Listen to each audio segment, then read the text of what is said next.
Indiana Jones, It's a podcast about Indiana Jones. Every movie, 1 minute at a time. The Indiana Jones Minute. Welcome back to the Indiana Jones Minute, the podcast in which we celebrate and discuss the film Raiders of the Lost Ark 1 minute at a time. I'm Tom Taylor. I am Pete Mummert. I'm Jerry Porter. I'm Brett Stillo. Welcome back, Brett. Thank you. Sorry. Thank you. I missed my cue. It was just a long night. It was. Jet lag from the flying wing. We've had some breakfast, though. We're all good. We're good. And we're all fresh and bright-eyed for minute 79, which begins with Indy having a physics-defying reaction to a punch and ends with the plane wheel keeping Indy's gun from him. No, I get this, and we all know. I mean, I'm not alone here. Tommy, I know this has been chapping your ass for a while. For, what has it been, since 1981? Yeah, 35 years. Pete, you rarely get riled up, so I'm sure you're going to have some explanation for it. But I never get, that hit at the beginning of this minute where bald mechanic fracas seeker, he hits Indy to the right, and Indy spins the other way, proving that I guess they're in the southern hemisphere? Exactly. Yeah. I think Pat Roach might be Australian. I don't know. Yeah, it seems to happen twice, actually. But this one is egregious. He gives him the ball mechanic gives him like a come across your chest type fist thwack in Indy's arm, and he spins around the other direction. No, but the guy hits him in the face, and Indy. It's doubly weird because Indy. It's badly executed because Harrison Ford is like holding his pose like he's about to hit him, like the timing's off, like he's here I am going to hit you, hit me. He makes like this hand cone with his hands to protect his face. Oh, right. And then I guess he gets hit on the other side that he wasn't expecting or punched something? Around it. Yeah. Yeah, but then he spins in absolutely the wrong direction. And this is like a major Hollywood motion picture. And like people saw these dailies and they edited the film and they saw the shot and they all looked at it and said, okay, this is going to go into our film. In fairness, though, right after this happened, the plane rolled over Harrison Ford's knee and tore his ACL. Oh, right. So maybe they didn't want to. Maybe he was unable to spin in the right direction. Yeah. Well, in fairness, that would have been a fine comment had that happened before. Right, yeah. That would have affected this crazy spin. That guy has bad luck on sets. He does. How is he still alive? And why does he even bother with stuntmen? If he's going to have as many injuries as a regular stuntman, he should just do all his own stuff. Didn't he break his leg in the most recent Star Wars? Yeah. What was that? He broke his The leg. Millennium Falcon landed on him. The door to the Millennium Falcon landed on him. And there was just an article recently that it was actually much worse than they were making it sound. Like he easily could have been killed. Jesus. Oh, well. Good for you, Harrison Ford. I like there's more Indy dirty fighting here when he picks up the sand and throws it in Pat Roach's face. And you were saying those were all Harrison Ford's ideas, right? Yeah, that was all his. He goes full on WWF right here. Rowdy Indy Piper. I mean, Wait, and after he does that, why doesn't he just sort of cut his losses and jump up on the plane? Because at that point, our melee meddler, Mr. Bald Mechanic, he's completely incapacitated. Well, is he still trying to get the gun? Or is he... I mean, that's the whole point of that. You incapacitate him by throwing the sand in his face, and you're like, I got to get the hell out of here. Right. Yeah. There's a lot of shots. I mean, this scene is so complex, it's hard to keep the sequence clear in your mind when you're not looking at it. But yeah, it seems like a lot of what Indy's doing is trying to get back to his gun, which is on the ground somewhere. So maybe he's trying to get that before he gets up onto the plane. Yeah, that's a good point. Although, that the pilot has a gun. Maybe that's it. Maybe he wants to get his gun so he can take out that guy before he gets on the plane. And does he know that Marion is up there? I don't think he does. Not yet. So maybe he's not even trying to get. Well, yeah, his ultimate goal is to get the pilot and incapacitate the plane. Well, you know what? No one's surprised, but this isn't going to work. No matter what happens, this isn't going to work. His plan was to sneak onto a plane with at most 2 seats and 0 room for an Ark of the Covenant. And now, the fracas seeker and mechanic and a pilot, and they've all, flags have been raised and stuff. There's no way that, there's nobody to fly the plane now. There's, this is a giant mess. So who knows what his plan is? But you're right. He could have taken better advantage of having blinded Otto von Pluto. And is he assuming that the Ark is in the plane right now, or is he planning to, commandeer the plane and drive it to the Ark? Or what? It feels like just taxi it to Cairo. I feel like he is assuming it is not yet on the plane. Maybe because there's nobody near the plane right now. There's only 3 people hanging out near the plane, and if the Ark were there, it'd be a big, huge brouhaha. Because he says earlier, in earlier minutes, when the Ark isn't loaded on that plane, we'll already be on board. So I think, I don't think he thinks the Ark is on there yet. To be fair on this whole little sequence, if you were to be able to find the plane and get on the plane and survive the Well of Souls and the whole thing, it really is bad luck that you're like, I happen to be jumping up on this plane and a big, huge, bald pugilist, who just has a hobby of, he's waking up in the morning and he needs to stretch out a little bit. Yeah. And he happens to see me and saunter over hey, it's really that's just bad luck. It is. It's sad. And he's been threading the needle on so many things. Yeah. He'll probably get killed here, which is too bad. End of the movie. Yeah. Yeah, the end. Hey, did you mention in the last episode something I did not know? This fight scene was largely improvised. Yeah, almost the entire fight scene was improvised. That's amazing. That is. Actually, it's not amazing. Considering they've been... It's clear as a bell. If you look at the choreography of this fight scene, no. It's... it's one thing I noticed in watching it. It's all about circles. You've got everything spinning around. You've got the plane is spinning. It's about to start to roll in this circle. You've got spinning propellers, rolling tires. It's kind of this crazy dance of destruction that's just starting out when this thing really takes off. And and this is my absolute top of the list favorite fight scene in any movie. Not just because it's an Indiana Jones movie. This is a perfect fight scene to me. In a way, it's not even a fight scene. It's part of the plot. So many fights today are these extraneous excuses for guys to take their shirts off and beat each other up. I've been waiting for this for 90 minutes. Let's fight. And this is just a scene leading to the car chase or the truck chase.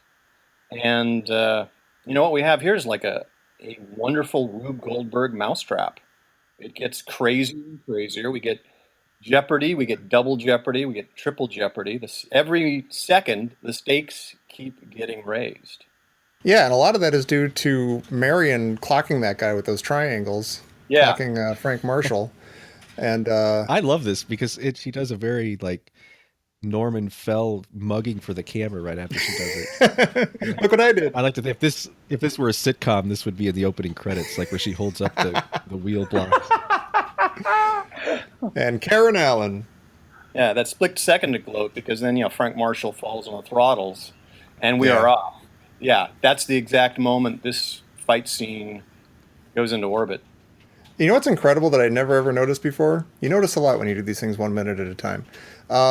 Marion's climbing into the cockpit to, I guess, get the guy out of there, or to, I guess, try to fix what he just messed up by leaning on all the levers at once. And when the door slams down, if you look in the background, it is in perfect sync with Indy getting punched in the stomach by Otto von Pluto. And you don't actually see the punch because it cuts to a close-up of the canopy closing, but it's in perfect sync. It's kind of incredible. The sound of the thing slamming is the sound of Indy getting punched in the gut. Yeah. Oh, that's nice. Well, I like how you say that, Brett. Like everything's in a circular fashion here. Yeah. Once that happens, the plane starts spinning, Indy starts spinning, everybody's world starts spinning. Even Yeah. It's a really for good point. for the term paper, we can take it a step further. You've got, the gun sight Marion's looking through. You've got the tires of the other truck. There's this weird kind of circular, and they're all kind of dancing around each other. Yeah. That's probably how Indy feels right now after getting beaten up so badly. It's like everything's spinning. Well, I've got a question for you, Brett. You're kind of an aviation guy. When the pilot slumps over and hits the controls, why does the engine kind of explode a little bit? I'm guessing that might be, the engine is getting, like, he's hitting a fuel lever, and the engine's just getting this overdose of fuel, and the piston is coughing it up. Reminds me a little of another movie, the original Flight of the Phoenix, where they're trying to start the engine up, and you get these, explosions with the spark plugs. Any of you aviation buffs out there? Please write in. Yes. Yeah, maybe a little bit of Millennium Falcon hyperdrive in there too.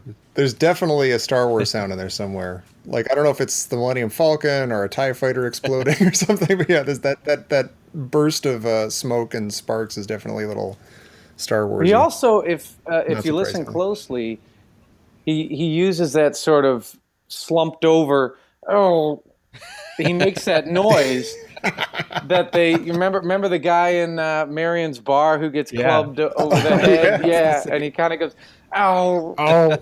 Yeah, I thought that may have been the spark that had ignited the engine and put the plane on fire. Could be. Maybe they may have used that sound effect again, like man giving up. Yeah, it's like the new version of the Wilhelm that appears in every Ben Burt movie. Man giving up. Oh. Well, and I have a question for Brett too, being the aviation guy. Does Marion travel through the interior of the plane to get to the machine gun? Yeah. Because she's no longer in the cockpit. Boy, that's a really good question.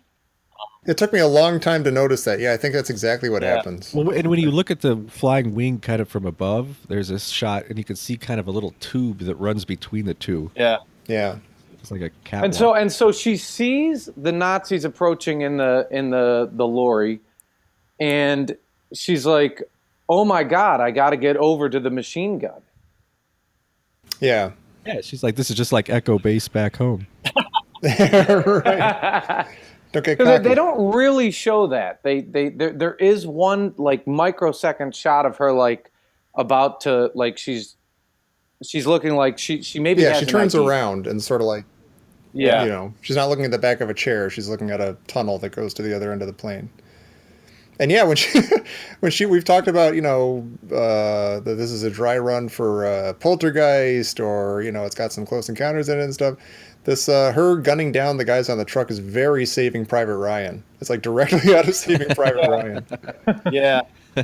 I mean, this is, this is something like you kind of see glimpses of this in 1941. Like this is Spielberg really wants to make a war movie.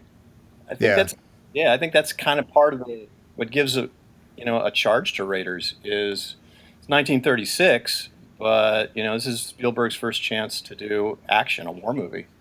Yeah. And the sparks on the truck, that's totally like he's getting his gun yayas out. I heard a story. This is a side thing. The ILM guy Richard Edlund was one of the prime guys working on this, and somebody told me a story that Edlund liked to shoot guns, and so he and Spielberg were going out, and one or both of them had, some antique German firearms like a Walther P-38 and Lugers, and they were just, going out somewhere, I think maybe in the Hollywood Hills, and just, banging on cans. So, I just I think they were. Who knows? Maybe one of them had a Schmeisser submachine pistol, and they were just going. Inspiration. I think you're seeing some aggression, some of that here. Just kind of let's play with guns, and boy, do they! Let's mow down Nazis. Yeah, this is my favorite Marion moment because in one moment, I think we talked earlier in an earlier episode, the count is Indy kills like maybe 11 guys in this movie. Marion takes out a whole squad of Africa Corps guys. She might have a higher body count than Indy. Yeah, she's got in one moment. And, just like torn dress, messed up hair behind an airplane machine gun, just rat-a-tat-a-tat. It's totally cool. And Marion here reminds me of another character, a lady named Emma Peel. Oh, sure. They're not overlapping similarities. It's they're in a sense both characters to a degree are still damsels in distress. They're there for the hero to help me get out of this, but at the same time, they're not playing the fool. They're not going to be Willie Scott and just shriek at a mouse or a monkey brain or whatever. They're going to be just fine. Yeah. When you give them the chance, they're going to take charge and kick some ass. Yeah. Well, and you say a damsel in distress, but she actually likes being in distress. I think she's, because in this scene, and as Pete, you pointed out, when she knocks out the pilot, she's having a good time. Yeah, she's mugging for the camera. She's kind of got a smile. So it's on not her that she face. likes being in distress. It's more like she doesn't mind the danger or the what would be a moment of damsel in distress for somebody else. She's like, I got this. Yeah. Good point. Or maybe she really, really, really, really hated that bar in Nepal. Oh, I'm sure she did. She was done. Yeah, she was done. She's his new damn partner. Oh, there's a kind of a nice behind the scenes thing here. Christy Porter actually sent us all an article about some of the special effects in this scene, and Spielberg told special effects guy Kit West that he wanted there to be sort of more of a dusty mist when she shot the guys instead of blood shooting out everywhere. And so, like, they shot the scene and suddenly everybody was sneezing and coughing and their eyes were burning and no one could figure out what was going on. And it turns out there was no little shop open where they were filming in Tunisia. So Kit West used cayenne pepper in the God. Love it. And so every time some guy got shot, there was this cloud of cayenne pepper floating through the air. And so the entire crew was just in agony. Oh my God, that's the meanest thing I've ever heard. That's worse than getting your face in a propeller. But it worked. It looks great. Movie magic. That's the beauty of the improvised gag on set. Just like maybe this. Yeah. Spielberg said that this, out of the entire movie, was his favorite thing to film because they were just making it up as they go. It was like making old Super 8 movies or something. Yeah. That's kind of fun to know. Yeah.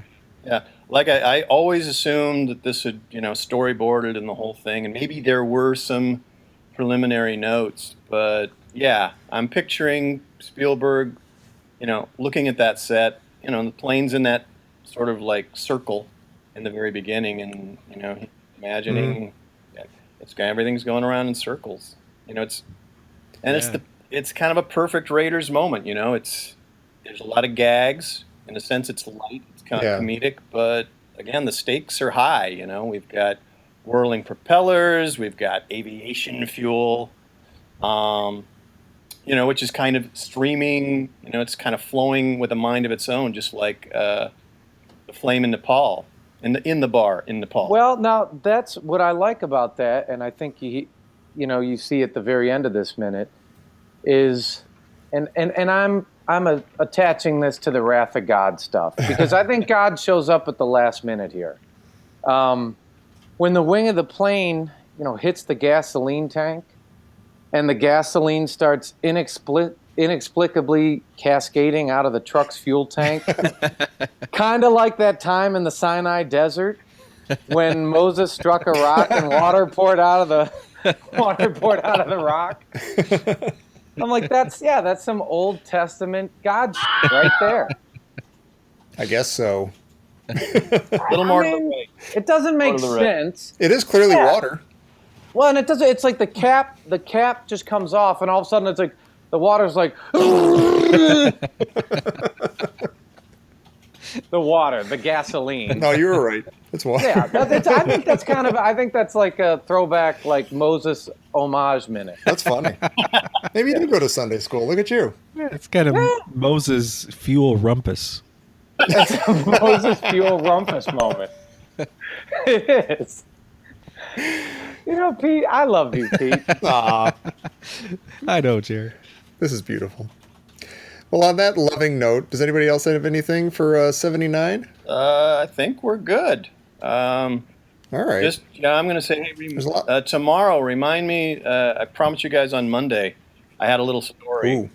So I always try to keep my promises.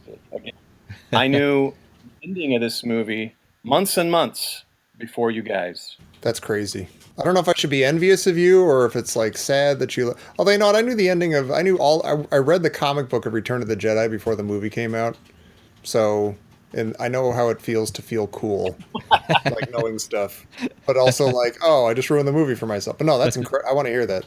We got to come back to. Everybody should come back tomorrow. Yeah.